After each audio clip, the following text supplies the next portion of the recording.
All right, welcome back. We are still looking at a gain of 60 points for the Dow. Breaking news at this hour, the Israeli Defense Forces say another 12 hostages, some of them on your screen, have made it safely from Gaza into the care of the Red Cross and are en route towards Israeli territory. The hostages taken captive October 7th by Hamas terrorists who murdered 1,200 civilians, including 10 Israelis and 2 foreign nationals.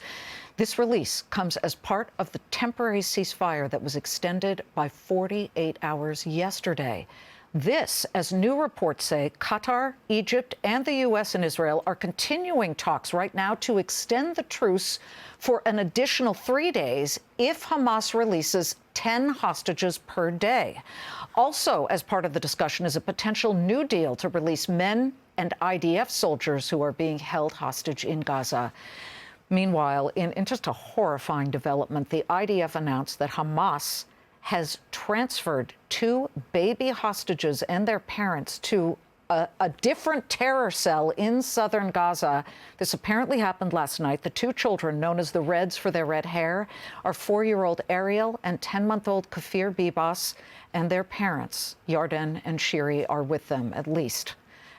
And there is some hope. So far, Hamas has traded 82 civilian hostages in exchange for 150 Palestinian prisoners. But the nightmare is still very real. For, as we said, the estimated 154 Israelis and 9 Americans still being held somewhere in the tunnels by the terrorists. Former New Jersey governor and 2024 GOP presidential candidate Chris Christie joins me now. Let me bring it stateside here. Are we ever going to see the American hostages come out? I think we will. But look, you know that American hostages are the most prized hostages in the world. And so they're going to save those and keep those Americans, I think, unfortunately, unless President Biden insists that there'll be no more release of hostages until we get some Americans out. Now, look, it's a hard spot because I went to Israel, as you know. I met with the families of some of the hostages. This is 2 weeks ago. 2 weeks ago. And, you know, I have this dog tag that they gave me from one of the families that says, bring him home now. Bring them home now. So there's enormous pressure, rightfully, from those families to say, our folks are innocent victims here, and we need to bring them home before they die. As you've seen on these reports, many of them are in their 70s and 80s. These are folks who can't survive without certain medicine and being in these tunnels, Liz. Look, when I went there, I'll tell you exactly what I saw. The extraordinary inhumanity. And I went to the same kibbutz that Elon Musk was at yesterday. I went to the home of a 24-year-old couple. She was reading a book on her couch. She was murdered. The blood is still staining her couch of her blood. Her husband was in their doorway of their bedroom. He was gunned down there. Entire floor is covered with dried blood from him. And I counted. There were 140 bullet holes in the walls to kill 2 people.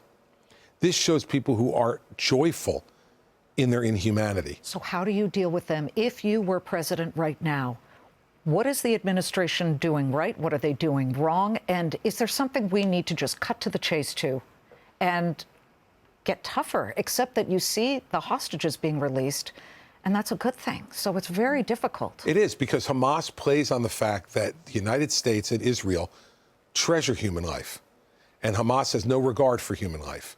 And they play that with us. And so we see these hostages being released. We see the joyful reunions with their families, and we understand that. And in our hearts and our minds, we relate to that.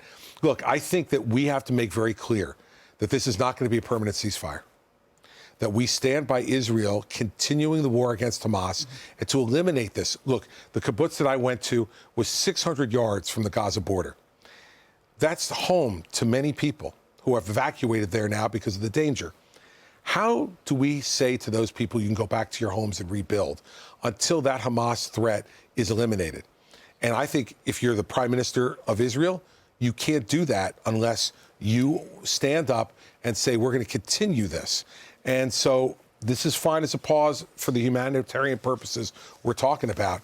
But this cannot be a permanent ceasefire until the Israeli Defense Forces are convinced they've degraded Hamas enough that they don't represent a threat. Not to take attention away from Israel, but Ukraine is still happening. And now the Finnish border, Finland and Russia, The Finns are shutting it down. They're brand new NATO members, and they are closing every border crossing. It's not getting a lot of attention, but it should, because people are reading about it, and this is extraordinarily important because the Russians are doing what's called hybrid warfare. They're shoving asylum seekers across the border to try and weaken Finland.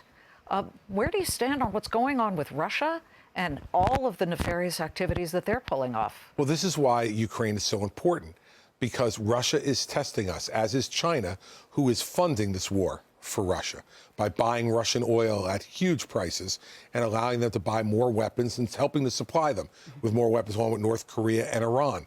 Look, what we need to do here is stand up for Ukraine and stand against the Russian army. Vladimir Putin is an authoritarian KGB thug. And this is why folks like Donald Trump, who call him brilliant and a great leader, are just dead wrong. Vivek Ramaswamy, who's in this campaign saying that he could make a deal with Putin. You can't make a deal with people like this. You have to show them our strength. And that's what we need to do in Russia, because believe me, China's watching, and they're looking at Taiwan in the same way. Iran is watching in terms of what else eventually they may want to play in Israel, and North Korea is watching as well. Governor, you were the first GOP candidate to go to Israel and look at what happened post-October 7th. You are very well aware of the global issues. When you go to the Iowa caucus, which is in 49 days, and then just a few days after that, New Hampshire, do they focus that much on it, or are they all about inflation, even though inflation's coming down? Tell me what you're hearing from Americans. Do they focus on that, or do you have to pivot and go back to your record as a New Jersey governor, where you balanced the budget, you brought down the debt, and you cut taxes?